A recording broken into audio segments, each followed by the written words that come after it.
আজকে বৃষ্টিতে আমার ছোট ভাই কাজ করতেছে। আরেকজন আইসা বলতেছে, ভিজছো না ভাইয়া, চইলা আসো,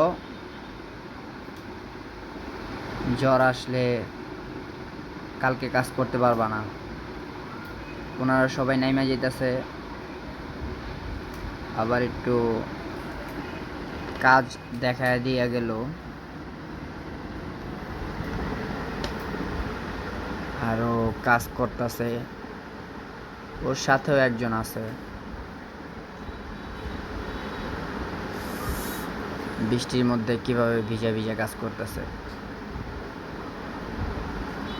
অনেক জোরে বৃষ্টি হইতেছে।